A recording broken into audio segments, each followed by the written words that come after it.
ሀገራት ምርታማነታቸውን ለማሳደግ ብሎም ዓለም አቀፍ የገበያ ድርሻቸውን ለማሳደግ የኃይል ምንጮችን ያማትራሉ፣ አማራጫቸውን ያሳድጋሉ። በዚሁ ረገድ ከቅርብ ዓመታት ወዲህ የታዳሽ የኃይል አማራጮች የዓለማችንን ከ30 እስከ 40 በመቶ የኃይል ምንጭ እየሆኑ መምጣታቸውን ነው መረጃዎች የሚያሳዩት። በኢትዮጵያም በዘርፉ ልዩ ትኩረት ተሰጥቶት ስራዎች የቀጠሉ ሲሆን የፀሐይ ኃይል ማመንጫ አማራጮችም በመስፋፋት ላይ ይገኛሉ። ለምሳሌ የሶላር ሴል አሁን የጎበኛችሁት ኢንዱስትሪ በአይነቱ ለየት ያለ እየተስፋፋ ያለ ነው። አሁን 4-5 ደርሷል። አሁን እዚህ ያያችሁት ሐዋሳ ኢንዱስትሪያል ፓርክ ውስጥ አለ፣ ኮምቦልቻ ኢንዱስትሪ ፓርክ ውስጥ እየገባ ነው። ይሄ በተለይ የውጭ ምንዛሪ ግኝታችን ከማሳደግ አኳያ ትልቅ ተስፋ የተጣለበት የመጣ የኢንዱስትሪ ዘርፍ ነው። ለምሳሌ ከዚህ ዘርፍ የአንድ ወር ብቻ ብንመለከት ወደ 19 ሚሊዮን የአሜሪካ ዶላር ኤክስፖርት ተደርጓል ከሶላር ሴል እንዳገሪቱ። በዚህ ረገድ የመንግስት ተቋማት የመንግስት ሚኒስቴር መስሪያ ቤቶች በጣም ትብብር እያደረጉልን ያለው፣ የኢንዱስትሪ ሚኒስቴር በጣም ከፍተኛ እገዛ እያደረገልን ያለው፣ ሌሎችም እንደዚሁ ኢንቨስትመንት ኮሚሽንም የኢነርጂ ሴክተሩም ላይ ያሉ የመንግስት መስሪያ ቤቶች እንደዚሁ ትብብር እያደረጉልን ያለበት ሁኔታ ነው ያለው። ይሄ በመንግስትም በግሉም ረገድ እጅ ለእጅ ተያይዘን ትኩረት ሰጥተን እየሄድንበት ያለበት ኢንቨስትመንት መስክ ነው ማለት ይቻላል። በኢትዮጵያ የፀሐይ ኃይል ማመንጫ ሴሎችን የሚያመርተው ጎበዝ የፀሐይ ኃይል ሴል ማምረቻ ተቋም በዘርፉ አቅርቦቱን በማጠናከር ላይ ይገኛል። ምርቶቹንም በዓለም አቀፍ ገበያ በማቅረብ ለሀገሪቱ ተጨማሪ የገቢ ምንጭ ሆኗል። በመጀመሪያው ፌዝ ብቻ 100 ሚሊዮን ነው የምናገኘው። ሁለቱ ስራ ጨርሶ በሙሉ ኃይሉ ማምረት በሚችልበት ወቅት ወደ 200 ሚሊዮን ዶላር ነው የምናገኘው ማለት ነው። ከዚህ ከአንድ ኢንዱስትሪ ብቻ 30 ሚሊዮንን ከ200 ጋር ስናወዳድረው ምን ያህል ወደፊት እየሄደ እንደሆነ ያሳያል።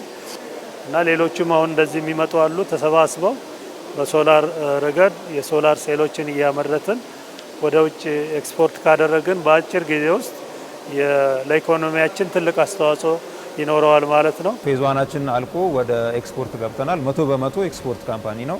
ሜንሊ ኤክስፖርት የምናደርገው ደግሞ ወደ ዩናይትድ ስቴትስ ሲሆን እንደዚሁ ካናዳም ቪየትናምም እና ሚድል ኢስት ላይም ገበያዎች አሉ ለምንልካቸው። የኢትዮጵያ ታምርት ንቅናቄ አካል የሆኑ ከውጭ የሚገቡ ምርቶችን የመተካት ብሎም ለውጭ ገበያ ማቅረብ ስራዎች ተጠናክረው ቀጥሏል። ይህም ከውጭ ምንዛሪ ትሩፋቱ ባሻገር በስራ እድል ፈጠራ በክህሎት የበቃ የሰው ኃይል ለማብቃት አስችሏል። ፕራክቲካሊ እንዴት እንደምንሰራ እያንዳንዱ ነገር እንዴት እንደምንሰራ ማየት ደስ ብሎኛል። እዚህ መጥቼ ከዩኒቨርሲቲ በላይ እዚህ ጋር ደስ ያለኝ እያንዳንዱ ነገር እንዴት እንደምንሰራ ማየቱ ነው። እዚህ ኢትዮጵያ ውስጥ እንደዚህ አይነት ምርቶች በብዛት የሉም እና ልምድም እናዳብራለን።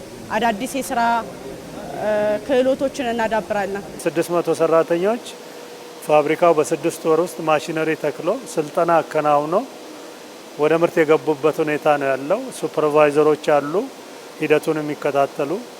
ምርቱ ላይ የተሰማሩ ሰራተኞች ደግሞ እንደዚህ አሉ። በፀሐይ ኃይል ማመንጫ ሀገሪቱ ልታገኝ የሚገባውን ጥቅም ለማሳደግ የገበያ ትስስሮችን ማስፋትና እንደ ዋነኛ የእድገት ምሰሶ መጠቀም ለነገ የማይሉት አጀንዳ ስለመሆኑም ተመላክቷል። አንደኛ በእውቀት ሽግግር በቴክኖሎጂ ሽግግር ረገድ ከፍተኛ አስተዋጽኦ አለው። ሁለተኛ ተያያዥ የሆኑ የኢንጂነሪንግ ምርቶችን እንዴት ማምረት እንደሚቻል ልምድና ተሞክሮ እያገኘንበት ያለንበት ሁኔታ ነው። ይሄ እንግዲህ አንድ ምርት ብቻ ነው፣ ሶላር ሴል አሁን ያያቸዋት ነው። ሶላር ኢነርጂ እና ሶላር ፓወር፣ ሶላር ፓነል ስንል ደግሞ እነዚህን ሴሎች አሰባስቦ በትሪ መልክ እዛ ውስጥ አድርጎ ጣሪያ ላይ ሲሰቀል ደግሞ የሶላር ኢነርጂን ማምረት ይቻላል ማለት ነው። አሁን እየተደረገ ያለው ድጋፍ ጥሩ ውጤት እያመጣ ነው። ኢንዱስትሪው ለወደፊት ለኢትዮጵያ ብልጽግና ማዕከል መሆኑን እያረጋገጠ ነው። ሌላም አማራጭ የለንም። ያደጉት ሀገራት መንገዳቸው ኢንዱስትሪ ነው። በማደግ ላይ ያሉት ሀገራት መንገዳቸው ኢንዱስትሪ፣ አምራች ኢንዱስትሪ ነው። ስለዚህ አምራች ኢንዱስትሪውን የማሳደግ አምራች ኢንዱስትሪውን የመደገፍ እንደ አማራጭ ሳይሆን እንደ ዋነኛው የብልጽግና ማሳኪያ መንገድ አድርገን ነው የምናየው።